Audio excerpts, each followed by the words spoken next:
Les gars, je veux que vous remarquiez quel genre d'homme il est. Il n'a aucune intégrité. Il n'est pas capable de tenir sa parole. Il part dans des digressions, change de sujet, mais je vais l'embarrasser. Et je vais embarrasser son prophète et montrer que son Dieu commande le que son Dieu a ordonné à des comme lui de femme comme sa mère, et je vais lui montrer cela parce qu'il n'a aucun respect. Il n'a aucune intégrité. Il n'arrive pas à respecter les règles. Je ne supporte pas les gens comme ça. Mais pour l'amour de Jésus, je vais simplement détruire Mahomet et son Dieu et remettre cet homme à sa place. Nous allons maintenant voir ce que votre Dieu dit à propos de l'adultère et du Sahih Muslim, livre 33, numéro 791. Je veux que tu vois à quel point son Dieu est sale. Il fait paraître Satan propre. En vérité, Allah a fixé la part exacte d'adultère à laquelle un homme se livrera et qu'il doit nécessairement commettre. Sahih Muslim, numéro 5421. Sahih Al-Bukhari, volume 8, numéro 609, rapporté par Ibn Abbas. Je n'ai rien vu qui ressemble autant à des péchés mineurs que ce qu'Abu Huraira a dit du prophète, qui a dit « Allah a écrit pour le fils d'Adam ». Sa part inévitable d'adultère, qu'il en soit conscient ou non. Les trois formes ultimes, l'œil qui regarde, la langue qui prononce et le désir intérieur qui aspire à l'adultère dans la partie intime. Ainsi, selon son prophète malfaisant et impur, son Dieu malfaisant a prédestiné non seulement le viol, mais aussi la commission de l'adultère. Donc, son Dieu non seulement peut ordonner le viol, mais il engage aussi les gens à commettre l'adultère. Et c'est là que vous obtenez le chapitre, verset 24. Maintenant, nous allons nous amuser avec les contradictions dans le Coran. Puisque tu as ouvert la bouche pour attaquer la Bible, parce que tu n'es pas un homme intègre, tu ne peux pas défendre le Coran, tu dois attaquer la Bible. Et les rayons de tes yeux s'étendent de l'Inde à la Mecque et ils touchent la pierre noire que ton prophète a léchée comme un païen. Chapitre 2, verset 29, contradiction, première contradiction. Qu'est-ce qui est venu en premier, les cieux ou la terre? C'est lui qui a créé pour vous toutes choses qui sont sur la terre. Alors, Touma, et ne jouez pas avec l'arabe. J'espère que tu es assez stupide pour dire que ça ne veut pas dire ça, pour que je puisse encore plus embarrasser Muhammad. C'est lui qui a créé pour vous toutes choses qui sont sur la terre. Puis il se tourna vers les diamants et en fit 7 firmaments. C'est la sourate 229, sourate 41, versets 9 à 12. Est-ce que tu le nies? Qui a créé la terre en 2 jours? Comptez, les gars, car Mahomet ne connaissait pas les maths, et il ne les connaît pas non plus comme il ne connaît pas les sciences. 2 jours, et tu le rejoins sur un pied d'égalité? Il est le Seigneur de tous les mondes. Il s'est assis sur une terre, des montagnes dressées pour lui, au-dessus d'elles, accorda des bénédictions à la terre, mesura leur subsistance, en 4 jours, 2 et 4, 6. D'accord, 4 jours pareils. Ensuite, Touma, il se tourna vers le ciel alors qu'il était fumé. Donc, le ciel est encore de la fumée. Et il dit à celui-ci et à la terre, venez ensemble, de gré ou de force. Ils ont dit, nous nous réunissons, et il en a fait 7 cieux. Donc 2, 4, 2, c'est A. Mais cela est contradictoire. 7, verset 54. Il est dit qu'il a créé toutes choses en 6 jours. Maintenant, au cas où il commettrait l'erreur stupide et insensée de le nier, Sahih Muslim, numéro 707. Abu Huraira a rapporté que le messager d'Allah a pris mes mains et a dit « Allah, l'exalté et le glorieux, a créé l'argile le samedi. Et il a créé les montagnes le dimanche, et il a créé les arbres le lundi, et il a créé les choses qui nécessitent du travail le mardi. » Alors voilà, comptons. Samedi, dimanche, lundi, mardi. Il a créé la lumière le mercredi et a fait se propager les animaux le jeudi et a créé Adam après Asa le vendredi. Eh bien, waouh! Le hadith de Mahomet dit 7 jours. 7,54 signifie 6 jours. 41, les versets 9 à 12 disent 8 jours. Enterrez votre Coran. Cela vient du plus profond de l'enfer. Cela ne vient pas du vrai Dieu. Chapitre 17, verset 1. Gloire à lui qui emmena son serviteur en voyage de nuit de la mosquée sacrée à la mosquée du Père. Alors je vais vous poser des questions et je vais vous interroger. Qui est celui qui a emmené son serviteur? Qui est son serviteur? Où se trouve la mosquée sacrée? Et où se trouve la mosquée la plus éloignée? Répondez à cela. Et vous ne pouvez pas le faire à partir du Coran, mais quand vous sortez du Coran, nous enterrons le Coran encore plus profondément dans le gouffre de l'enfer. Parce que, selon vos hadiths, la Sira, le Rasulullah et d'autres hadiths comme Bukhari et Muslim, la mosquée la plus éloignée est le temple. Mon ami, votre prophète ne savait pas. Il ne savait rien en géographie ni en histoire. Il n'y avait aucun temple debout à l'époque où votre faux prophète a prophétisé. Laissez-moi lire. Ziyad bin Allah al-Bakay, de la part de Muhammad bin Ishaq, m'a raconté ce qui suit. Ensuite, l'apôtre fut transporté de nuit de la mosquée de la Mecque à Masjid al-Aqsa, qui est le temple d'Allah. Je veux que vous sauviez votre prophète de l'humiliation. Montrez-nous qu'il y avait un temple à Jérusalem à l'époque de votre prophète.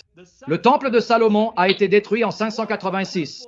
Le second temple en 70 après J.C. Quel temple votre prophète a-t-il visité? Il n'y en avait aucun. Maintenant, dans son récit, Al-Hassan a dit que l'apôtre et Gabriel ont poursuivi leur chemin jusqu'à ce qu'ils arrivent au temple de Jérusalem. Non, il n'y avait pas de temple à Jérusalem, Mohammed. Donc le mirage est un mirage. Ce n'est rien d'autre que son imagination hyperactive, démonisée, inspirée par Satan.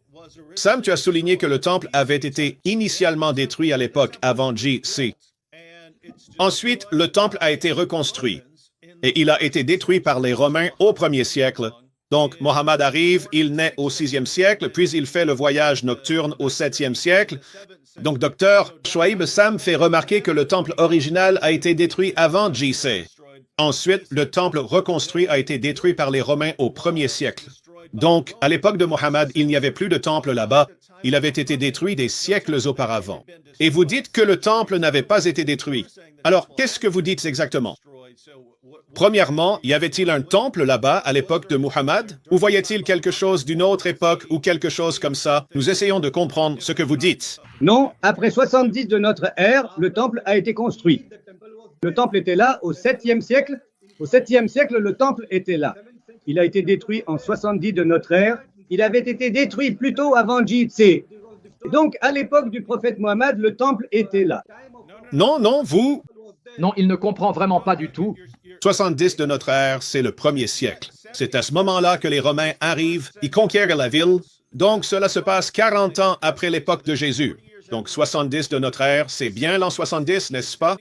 Ensuite, Muhammad est né en 570. Donc, Muhammad est né 5 siècles après que le temple ait été détruit une seconde fois par les Romains. Les Romains n'ont pas permis qu'ils reconstruisent le temple. Il n'y avait pas de temple là-bas. Donc, tu dis qu'il y avait un temple là-bas? Nous demandons, quand le temple a-t-il été reconstruit? S'il a été détruit en 70, quand a-t-il été reconstruit pour qu'il soit là à l'époque de Muhammad? Je dis qu'il a été détruit en 70.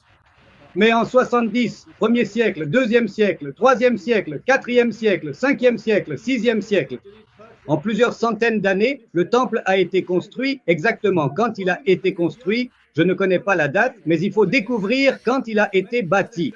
Mais lorsque le prophète Mohammed s'y est rendu, il a vu le temple et il est revenu en expliquant chaque détail du temple. Et grâce à son explication de chaque détail du temple, les gens l'ont cru. Les gens étaient d'accord avec cela parce que certains avaient visité le temple et il a expliqué en détail chaque aspect du temple. Oui, docteur. Nous savons que... Les sources musulmanes disent des choses comme cela, mais ce que nous disons, c'est que nous n'avons aucune trace d'un temple ayant été reconstruit. Donc ce serait votre travail, vous devriez le démontrer. Voici l'année où Jésus est venu plus tard et a détruit le temple. Parce que je suis allé à Jérusalem, il y a encore les décombres du temple de l'an 70 qui sont là, n'est-ce pas? Quand il a été détruit, les pierres sont toujours éparpillées là-bas. Donc oui, si cela avait été reconstruit à un moment donné, maintenant certaines choses ont été reconstruites là-bas.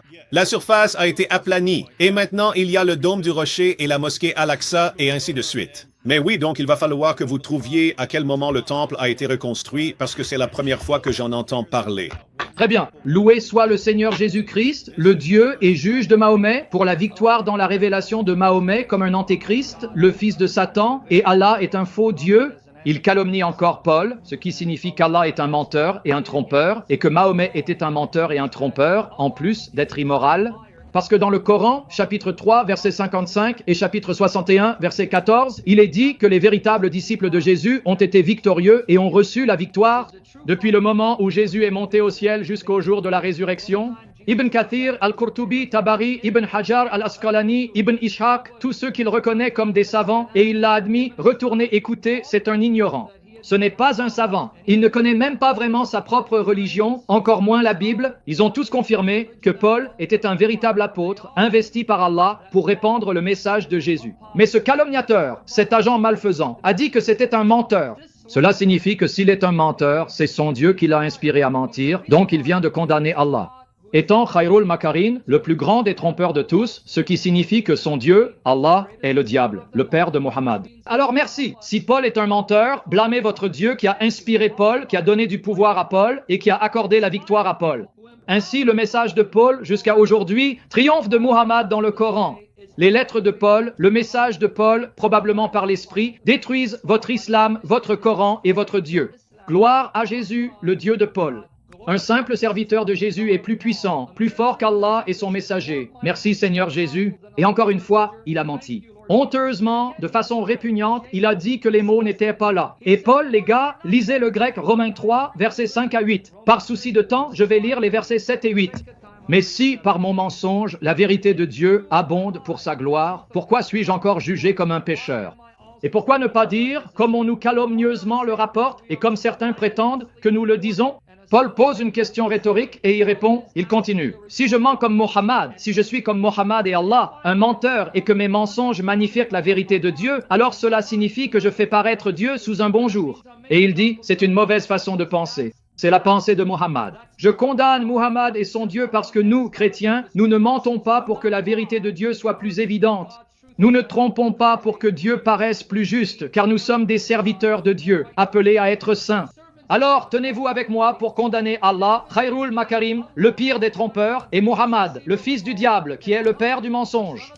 Ne soyez pas comme Muhammad, suivez Jésus. Mon exemple a dit, il est le chemin, la vérité et la vie. Il souhaite que Muhammad puisse être comme Paul, mais Muhammad n'est pas assez bon pour délier les sandales de Paul, et Paul n'était rien de plus qu'un esclave de Jésus-Christ. Merci Jésus d'avoir élevé Paul et d'avoir condamné Muhammad en enfer et de l'avoir exposé par ta grâce et ta miséricorde. Gloire à toi, Fils de Dieu.